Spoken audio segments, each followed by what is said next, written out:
Bueno, por supuesto que es un tema sumamente interesante y nosotros quisimos profundizar un poquitito acerca de ello y por eso estamos, bueno, con 3 invitados especiales aquí en el piso de Santa Fe Directo. Discúlpenme si me confundo. Bueno, estamos con Alberto Zulam, es vicepresidente de DAIA, Susana Molinas, organizadora un poco de esta jornada, y Clara Matskin, un poco el referente de Enseñar la Shoah, para contarnos un poquitito de qué se trata y cuál es la importancia que tiene este tipo de jornadas en las escuelas de la provincia. Bueno, nosotros, primero gracias por la invitación. Nosotros somos un equipo de 5 docentes, Susu Molinas, Marcela Todros, Eugenia Rizzo, Paula Cedrán y yo, que estamos trabajando y nos preocupan cuestiones que tienen que ver con la memoria. Perdón, y Florencia.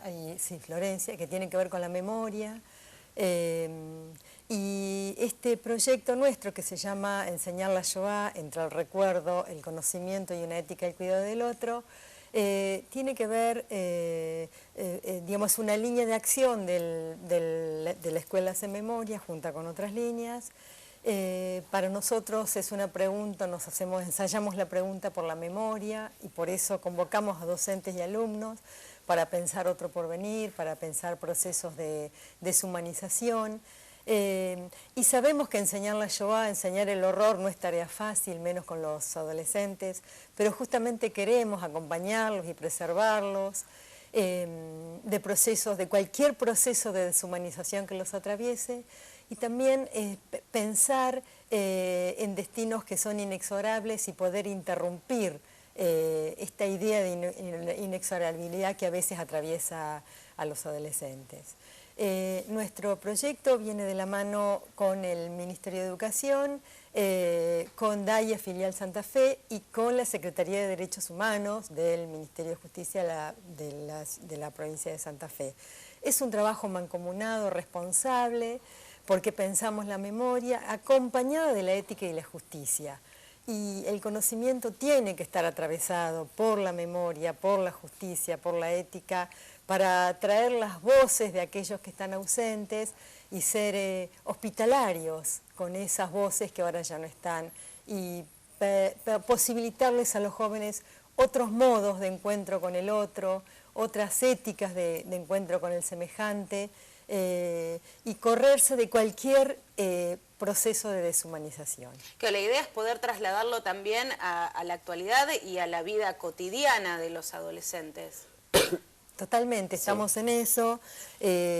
La cuestión es justamente tratar cuestiones que tienen que ver en el encuentro con el otro inundado, el otro con dificultades de aprendizaje, el otro con discapacidad, el otro excluido. Es decir, cuál es mi encuentro con ese otro y cómo me voy posicionando con ese otro para corrernos de cualquier política del horror y de aquello que arrasa con lo humano. Bueno, es la 4ª jornada, ¿no? Es el 4º año, sí. El 4º año. Sí. Bueno, y hasta ahora, ¿cuál es la evaluación por ahí que se realiza y cuál es la receptividad que tienen los adolescentes a través de estos conocimientos que van adquiriendo o que les son transmitidos? Nosotros tenemos la experiencia con los docentes. Después, a través de ellos, a veces recibimos el trabajo de los chicos en las escuelas. La experiencia para nosotros siempre es positiva, es trabajosa, es complicada, porque nos interesa también transmitir conocimiento científico, además de lo ético, no hacer una cosa mezclada, ¿sí? Son procesos distintos, difíciles. A nosotros nos interesa, nos gusta, hemos recibido muchísimas devoluciones muy interesantes de los docentes. Y aparte lo planteamos, digamos, los docentes que asisten son de los distintos campos del conocimiento. Sí. Hay profesores de filosofía, de ciencias naturales, de física, de matemática, de tecnología. Y la idea es poder atravesar la temática desde el campo de la filosofía, del arte, de la literatura, de la geografía, de modo que cada docente encuentra su interés y puede trabajar en relación a esto. De hecho, el año pasado el Banco Galicia de Buenos Aires premió a un docente de Ciencias Naturales que trabajó procesos de alimentación en los campos de concentración, pensando también en algunos barrios con dificultades de nutrición que tienen los habitantes. Y bueno, fue un trabajo muy interesante del campo de las ciencias naturales, ¿no? Así que en este sentido nos interesa abrir hacia distintos campos del saber y no quedarnos solamente en una historia descriptiva, sino una memoria que rememore y que traiga en serio las voces de los ausentes hacia los alumnos.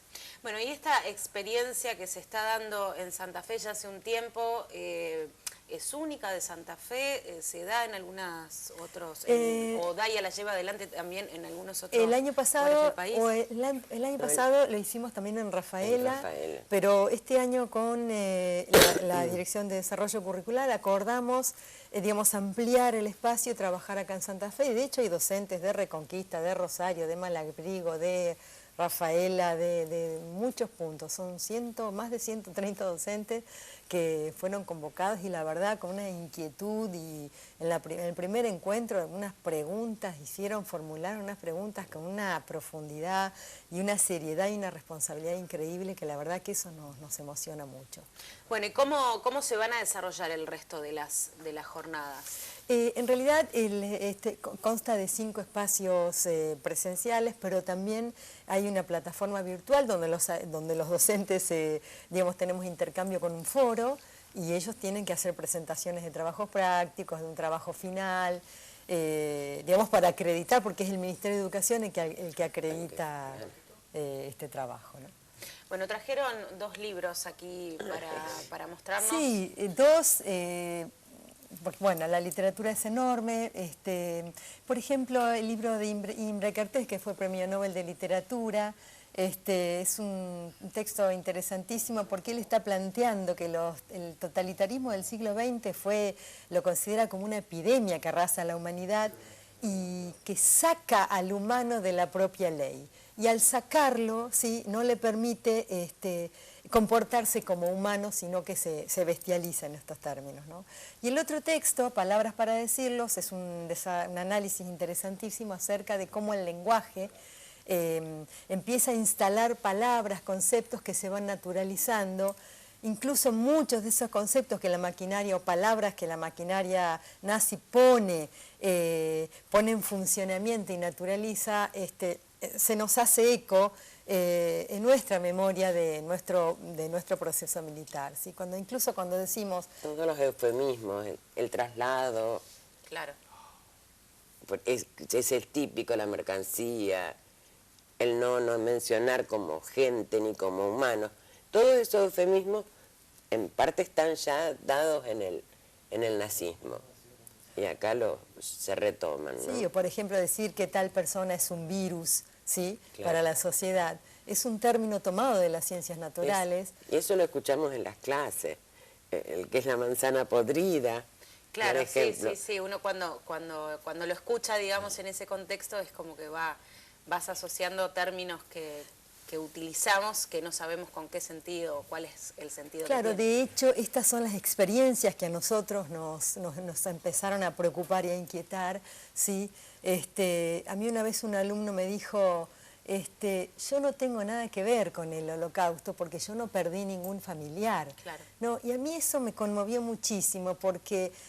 tenemos que pensar la sensibilidad por lo humano desde otro lugar, no desde tu experiencia, ¿no? Y entonces decir que un alumno, como dice Suso, es la manzana podrida, es pensar el sujeto como una fruta podrida, que hay que excluirla, extirparla por razones que sí que no son... Sí, sacarla del cajón y ponerla en otro claro.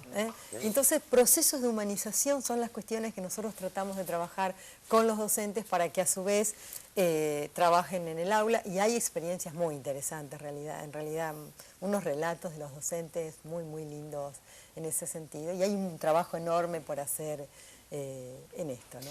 Bueno, seguramente ya estaremos ampliando un poquito más este tipo de jornadas y también otro tipo de trabajo que realizan en DAIA, que es sumamente interesante, así que muchísimas gracias por habernos acompañado. Gracias a ustedes. No, por favor. Gracias. Bueno, nosotros ahora seguimos con más Santa Fe.